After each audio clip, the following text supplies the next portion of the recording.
What's up, you guys? Welcome to today's video. As you can tell by the title, today we're going to be talking with Derrick Lambert.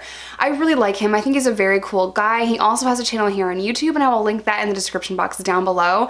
But he is a recovering poly addict with 4 years sober. For those of you that don't know, polysubstance chemical dependency is defined by a person using 3 or more substances over the duration of a 12-month time period. So Derrick and myself both qualify for that under the definition of it. So that's what we're going to be talking about today, is polysubstance abuse, and I'm just so encouraged by him. I really like his channel. I can't speak highly enough of him. I will leave all the links down below. Before we get started, I just want y'all to know that I was trying to put together 3 files. The audio when I'm asking him questions seems a little bit off, and there's background distortion noise. There's nothing I can do about it. I did try to do my absolute best on editing, but it's taken years off my life, if I'm being honest. So without further ado, let's kick this thing off. What's up, man? How are you? Good. Doing really good. Thank you so much for hanging out with me for a little bit. So tell everyone your name, your channel name, and where you're from. It's Derrick Lambert. That's the name of my channel. It's D-E-R-E-K Lambert. I'm military brat, so I've been, you name it pretty much, but was born in Washington, lived in Texas, North Carolina, Puerto Rico, Florida, New York, and Washington State, which is where I'm at now. And your channel is a recovery channel and an addiction channel?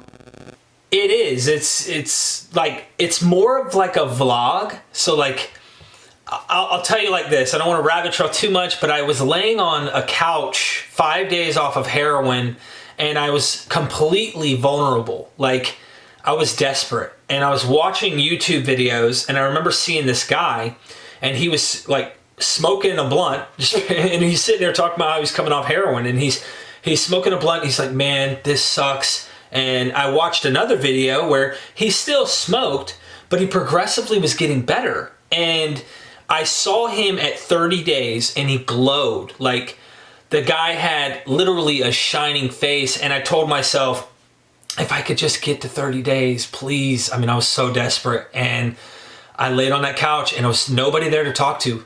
So I opened my phone, and I turned my phone on, and while I was barely able to move, and I had 2 cigarettes left, I had sparked the first one using my, I didn't even have a lighter, using a toaster, and I sat on my couch and just kept chain smoking and putting them out on a banana peel because I couldn't even get up off the couch, and recorded for 30-something minutes about day 5 heroin. And the whole channel has been from day 5 till present, almost 4 years off heroin.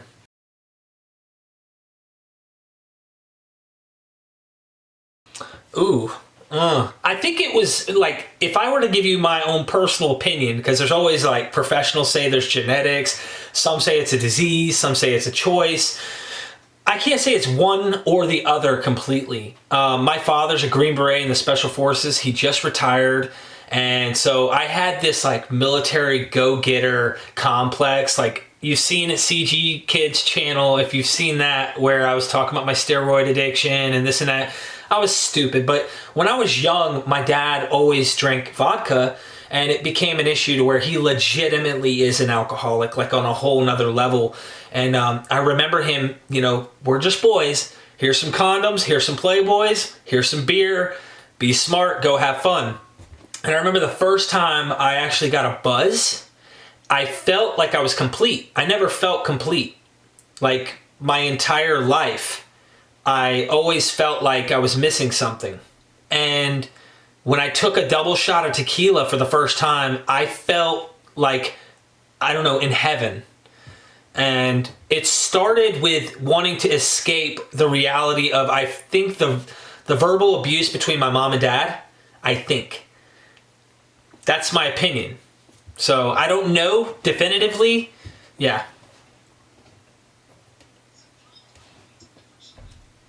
I was probably 12, and I also was impressing the girls, and I took that shot, and I felt warm. I felt good sensation all over my body, and I liked that. And I didn't do it immediately. Like, I probably didn't get drunk again for months as a young kid, you know, but I remember it. I'll never forget that feeling. And later down the road, I found myself always trying to find that happy place, you know?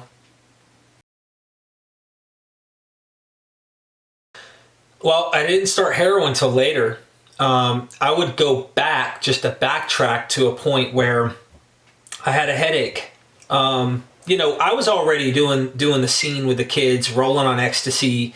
And these ecstasy pills, they were stamping like you didn't know what you were getting. You never knew what was in these. Some of them I know had meth.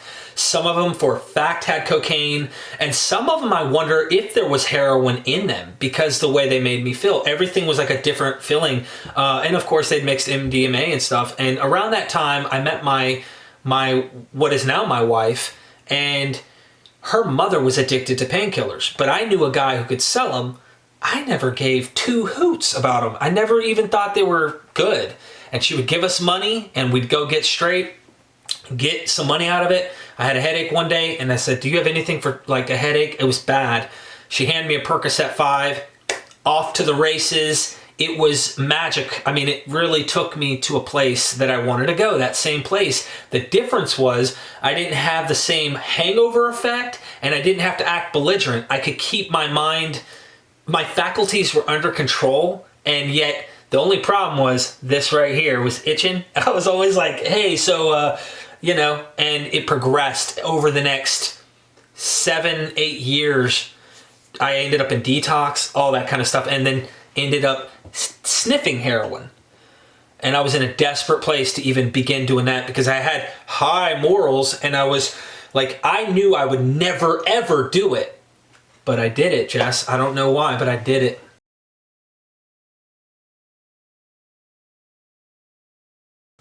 Oh, man. There's so many. There's so many. I can laugh about it now. But I do remember a moment. I was in the backseat of a car. I had already taken half of a Suboxone because I was detoxing so bad that morning that I couldn't even wait for the dope dealer to wake up to get something.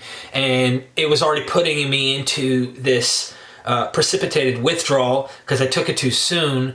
And then I ended up going to the dope dealers anyway to get a $20 front because I didn't even have the money. I'm in the backseat of a car. My younger baby brother, who's still out there, so say your prayers for him, he's sitting next to me in the back seat, and I put it in the spoon, did my thing, and I spilt half the spoon on my sweatpants, and I just started crying, and I'll never forget that feeling because I was broken. And I remember I looked at my own reflection on the spoon and I said, how did I get here, bro? And Kurt looked at me and he's like, bro, what did we do, man? What did we do to ourselves? And we were stuck, and I didn't know how to get out. I was so in a dark place. I couldn't stop the way I felt. That was like when I knew I couldn't make a choice. It wasn't just a choice. It was, you can make a choice right now, but you can't keep that choice while you're in active addiction. It's like it changes your mind. And so that was when I knew I was in big trouble, when I wasn't strong enough to make a new decision. And people just go, well, it's just willpower. They really don't know from experience and being in our shoes. So anyway, let me change it up to the worst thing I did in terms of, because there's different things I've done that are horrible, from breaking into houses to stealing and lying and cheating and everything you can imagine. But the last time I ever tried to use, I was at this lady's house. I was forced to go to her house. I felt forced. I wasn't forced. I could have just said no. But my mom and dad, I conned them out of $140 and told them the dope dealer has my ID, and he says if I don't pay him back this $140, he's going to shoot up my house and kill my family. Like, to that level. I just wanted to feel better. I was willing to say anything. And I remember my mom like, nope, you're lying. I don't care. But she did care. And I kept pressing. And finally, she hands the $140 to my brother because he was in her good graces, but I wasn't. So she thinks handing him the money is going to make it better. Well, either way, we went and used. And I ended up at this lady's house, and I remembered having this old black book bag that was full of dirty syringes, like 30 or 40 old, you can only imagine, coagulated blood, if I pronounce that properly, like old rotten blood. And I was so desperate when the detox started to set in, after 2 days of being there. I don't know why, but every day I'd wake up in the morning, if I didn't have it, I'd already start detoxing because my mind knew I didn't have it. For some reason, when I went to her house, it took me like 36 hours before I started to detox. It was weird. It was a long before I ended up starting. And when I started, I knew I was scared about what was about to happen. So I went in my book bag and I created this concoction of all the syringes I could and squeezed the chunks into one spoon. And I cooked it down. It was all dark and nasty. And then I filtered it through like 2 or 3 cotton balls, well, Q-tips. And it had a faint color, but I said, okay, hopefully there's enough dope out of all 40, whatever, I'm just giving you a guess of the number of syringes, that I can get a buzz or feel better. Shot it up and waited 2 minutes in at least, and I said, I don't feel anything. And I knew right then, I just put the nastiest thing I have ever done into my body just to try and get something, and didn't even get that. So I was desperate. I could see why people do things they would have never done. You know, that was the worst thing I did with the drug. I mean, I've had a variety of stories. If you saw CG Kid's video where there was a guy who was so desperate, I literally did an Opana right in front of him because I was so selfish and wanting to feel better. And he's like, bro, I'm sick, man. And I was like, I've got some of this for you. And he's like, don't tell nobody. Well, I don't tell him who the name is, but nonetheless, he literally sniffed what was already in my nose, and it was sticky from, you know, when you're sick, you got a runny nose. So I literally, gave it to him, and he chopped up booger pill. That's exactly what you know what I'm saying? I know, we're ridiculous.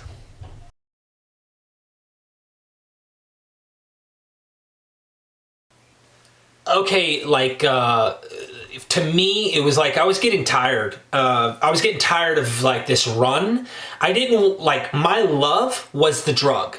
Like everything stopped. I didn't even sleep with my wife, literally for 3-4 months. We're living together, but all she's doing is turning her head back when she doesn't hear me breathing and stuff, checking on me, and I'm nodding, and then she'll be like, I could feel eyes on me.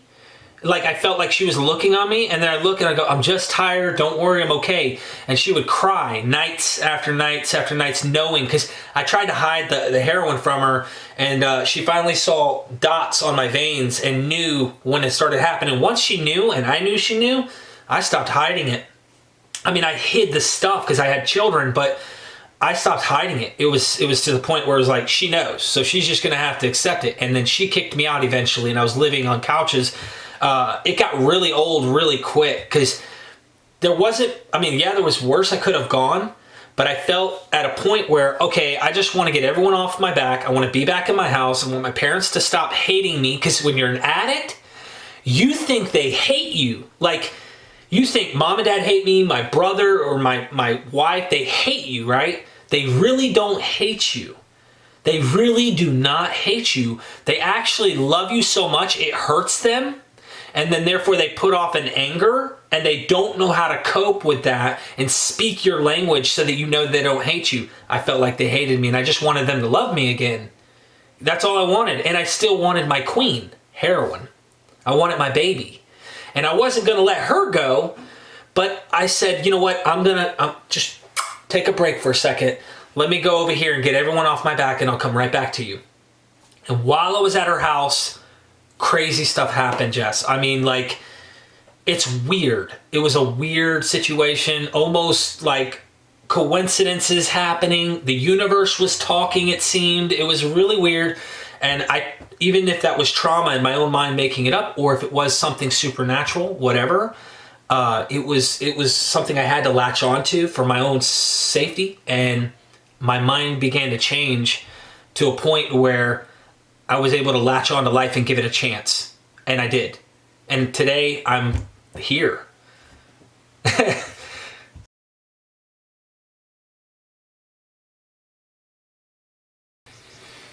Yeah, this is where you get into, I guess you'd say I'm going to open up about more raw.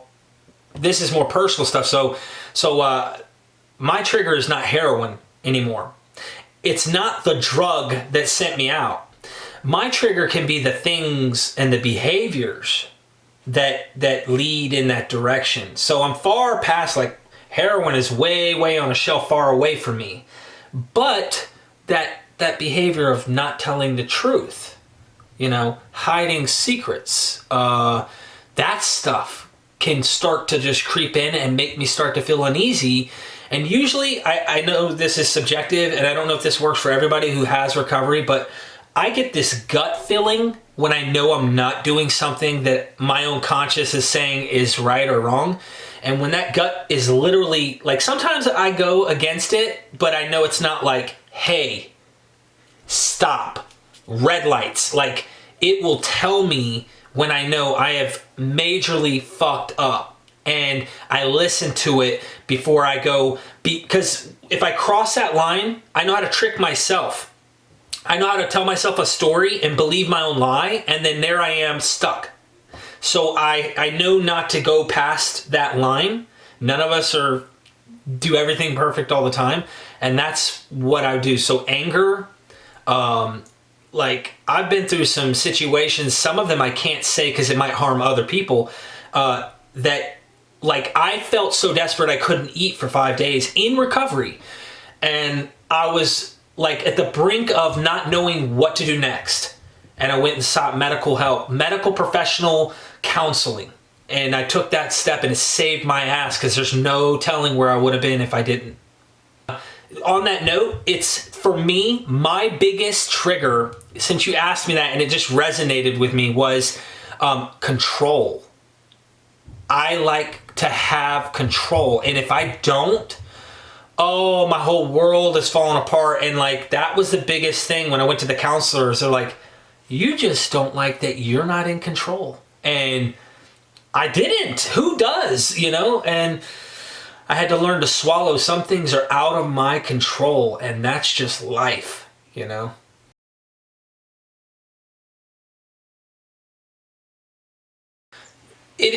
I'm just going to roll the best I can with answering that, because there are 3 that were my favorite, and I would say 4, okay? But 3 were my, like, they would work in a vicious cycle. And for me, I would do, number 1, my favorite was opioids. And that goes from your basics all the way from Percocets to heroin. Number 2 is alcohol.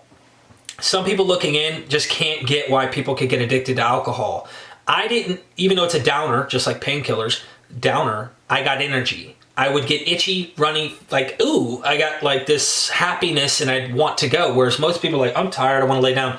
I was the go until I would do too much, which made me shut down, but I liked the way it made me feel. Alcohol, same way. Everyone else drinks, they're chilling and they want to socialize. I'm the guy you don't want around because I black out, I want to fight people. It's stupid. Like, I just don't need to drink. I can't control how much I drink, how often I drink, when I can drink. I just drink. When I start drinking, it's hard to stop. And then last but not least, steroids. So I was doing testosterone, and it wasn't the same. See, this is the whole substance things are all the same. No, let's not paint everything equally, okay? It was not nearly on the level of the other things. It was a safeguard that I knew I could drink or use drugs and still keep my physique. Regardless if I went to the gym, regardless if I took care of myself, I would maintain my physique by taking the testosterone, and I was abusing it. I didn't know what I was doing. I wasn't doing it right. I wasn't dieting properly. I wasn't post-cycling properly. Anyway, that's those 3 drugs. And then my 4th that I was able to let go, and once in a while I would think about it, but I'm scared of it because it did something to me permanently. Adderall. I literally took, I would say 30 milligram Adderalls within a 4 or 5 day span, did not sleep. We moved to Florida to get away from my addiction. I was hooked on pills. I went to Florida. I'm taking Adderall, but not my pills. I'm just taking Adderall because I'm not using, right? But I took all these, and for like 4 or 5 days, I didn't eat, didn't sleep, and something happened till this day, permanently, that if I ingest too much caffeine or an upper, I start to feel like outer body experience, like depersonalization, like I'm about to escape my body, and it scares me. I start to have a panic attack, so to speak. So I have to eat before I drink coffee. I have to like have something to absorb it, or else I start getting way too overly excited. And that was it. I've dabbled with a lot of other drugs though. I've tried cocaine. I've done mushrooms and had a bad trip, and I've had good trips. I've done ecstasy that I think had some type of hallucinogen or something. That whatever it was made me trip. All varieties of ecstasies. What else have I tried? I haven't smoked crack. I haven't smoked PCP. I've never shot up meth or smoked meth, but I have ingested. I know for a fact they had to have meth in them. And then the next best thing, you go to Adderall, but you can't really compare that, you know, on the real grand scheme. I'm trying to think. There's probably some other things I've touched that aren't like well known. Oh, and Xanax. I did a Xanax while I was in Afghanistan contracting, and like blanked out one night while drinking. But I remember while I was drinking, I was snorting these Xanaxes from this girl while me and my wife were separated. I was seeing this girl. She had them prescribed, and I'm sitting here every time I turn around, and I'm feeling this great feeling. And about a month later, when crap hit the fan and I needed to see my kids and wife, she said, "You can't see them unless you're sober." I still drank that day, but I didn't get drunk. And I went and saw them, and I detoxed. And I think it was Xanax that was making me feel this way. I thought I was going to die. My whole body cramped up. Man, it's just so many stories. Literally, like my whole body stiffed up. And I told her, please get me some water now. I thought I was going to die that night. I was having panic attacks. I felt like I was about to have a seizure. It was not good. The last time I have to admit, I took a piece of Suboxone when I was at that lady's house that I went to get everyone in my good graces. DSS was involved in my case, and someone ratted me out for doing heroin, so they were looking into taking my children from me.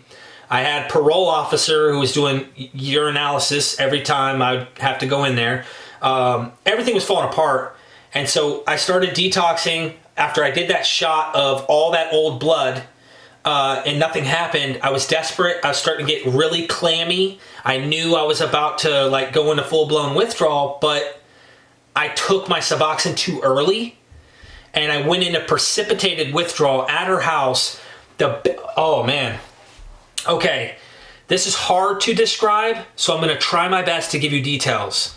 I felt like, you know how spiders have thousands of babies when they give birth? There were tons of little spiders that were literally crawling underneath my whole body, not just like areas. My whole body had these little, and they weren't like comfortable. They were like little jabs, and it was little needle mark pokes all over my body, and I could not get comfortable or sit still. Every time I turn around, I have to move. My back's cramping. I'm going into the bathtub at this lady's house. I probably took 9 or 10, I am not exaggerating, baths. And I mean, sit in the bath, get out of the bath. By the 5th or 6th one, I'm crawling back to the bedroom because I can't even get up. And I'm literally still wet. I didn't even dry off all the way. I'm freezing. Then I'm under the covers and I'm freaking hot again. And then I get out of the covers and I feel like I needed to take another bath to wash these spiders off. It was so bad, but I couldn't get them off. I get in the tub and I remember laying, and you know when you rest your head on the back of the tub and your head's like that? I got a cramp from dehydration because I wasn't drinking, and my neck locked up like this, and I couldn't get my neck back for a minute. And so you can die. I realized how easy it would be to die from something like this. I was laying there for probably 30 minutes tossing and turning, and I found this position on my stomach with my arms spread wide out and my legs kicked straight out, like almost like an X-type crucifixion. And somehow, 20 minutes or 30 minutes, I was able to somehow blank out and enter this place in my mind where I told myself, like I thought on escape, that's all I could think about, and somehow I did. And I woke up, the lights were on outside, the sun was shining in, and I looked at the clock and it was only 30 minutes. And I felt a little bit better. And then the day starts to get better and the sun's going on. know some people can't drink coffee. I had a little coffee. I thought I was feeling better. I was like, whew, the worst is gone. I'm done. I called the wife that day and the kids said, come see me. That night, it came back. It waved. It came in waves, and the waves got less as intense. And I had gone from that lady's house 4 days out, went home. I could not sleep in bed with my wife. I couldn't. I was ucky. There was still something was sticky, nasty. I didn't want to be in my body. But the next room over was cool. It was colder. So I could lay in a bed by myself and sprawl out and be able to sleep. I don't know why I was able to do it, but my sleep didn't get right for anywhere from 15 to 21 days. I didn't sleep worth a crap for at least 14. That's a fact. So I don't know if you experienced this, but I definitely did. I had restless leg syndrome really bad, so I could not fall asleep. And just being able to sleep was like a nightmare for me. And that lasted, it felt like forever. Sleep is the biggest thing when you're trying to detox. You just want to fucking relax. You just want to go to sleep and wake up and feel better like you have the flu, but you literally can't. So that's just a really difficult thing that I think every addict has to go through when they're in that process. Yeah. So you said it lasted about 15 to 20 days. Depends. I never tell people when they're on it, Derrick, because there's people I know exactly where they're at who reach out to me for help all the time, and I'm there. Like, that's what I do. I help people who are struggling, and I'm there. Call me, text me. Like, I put my phone number out there, all that good stuff, and I let them know. Like, I can't say, because I don't want to lie. I'm not going to say, oh, 7 days and you're good. A lot of it takes place in the mind. No matter what the physical is, sometimes it's mental. People see my day 7, because I did another one, day 7 recording, and I already was looking better. And people are like, there's no way you're detoxing off heroin day 7 on the porch. I'm telling you, when I committed, I made that I could not use the drugs and that it was going to kill me. The bottom line, and I made it my mission that I have no choice. I created this place in my head that I have no choice but to get clean. So some people hit me up like, dude, I feel better. My sleep's better. It's been 10 days. I'm sleeping. I'm like, whoa.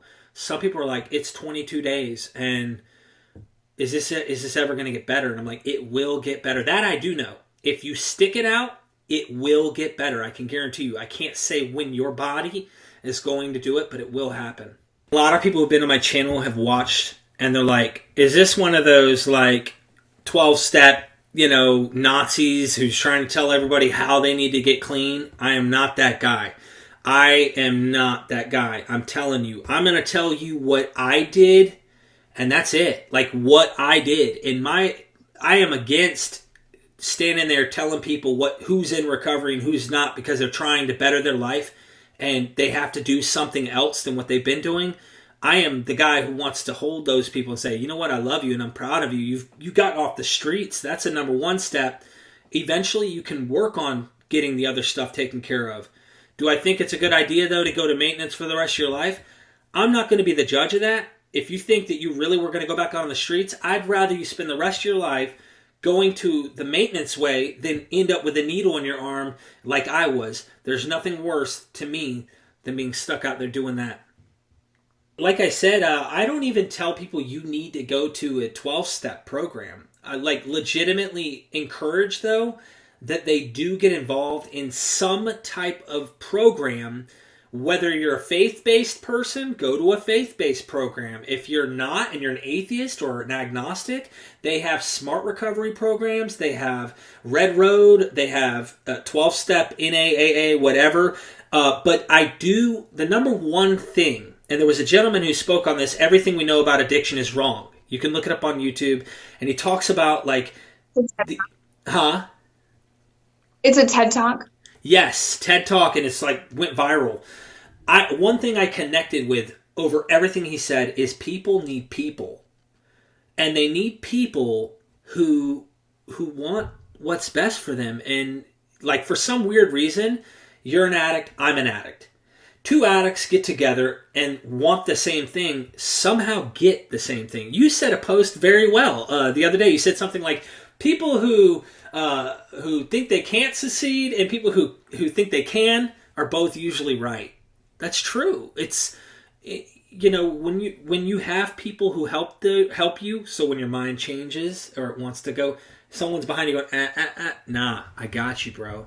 I got you, girl. We got this. Let's do this. We can do it. That's all we need. Because the reason we go to the drug is because we're trying to find that connection, and we found it. It was the thing that we always wanted, that made us discover who we were. And so now we go to other people, and to me, I look at people as mirrors. If I want to know who I really am, I look to you, and I see who I am in you, and that's how I help people. It's so amazing where I'm at today and what I can do, and I'm trying to help other people see the mirror and realize that you can't see the mirror if you're by yourself, you know? Well, I absolutely love you. This is a very long interview that I'm gonna have to chop down to shit because this. But thank you so much for coming on the channel, and I'm going to leave all of his information in the description box down below. Definitely go check him out. I love his channel. I stopped watching your videos just so I didn't know a lot of information, so I didn't forget anything to ask. So I'm going to go back and watch all of your videos. But the fact that you're so willing to help other people, and that is what I connect to, just your willingness to help is a huge, it's a huge deal to me to see other people trying to help people. So again, thank you so much for sharing all of your stories on YouTube and opening up your cell phone and your contact information to other people. I think that's great.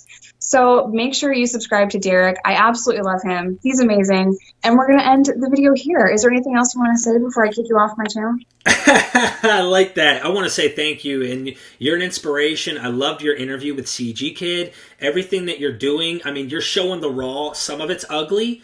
But it's not who you are today, you know, and some of these things we've done, we learn, we overcome. Keep being you, keep doing you. Don't let anything stop you from doing what you're doing, because you're inspiring me, and I know hundreds of people who are influenced by you. Keep doing what you're doing, Jessica.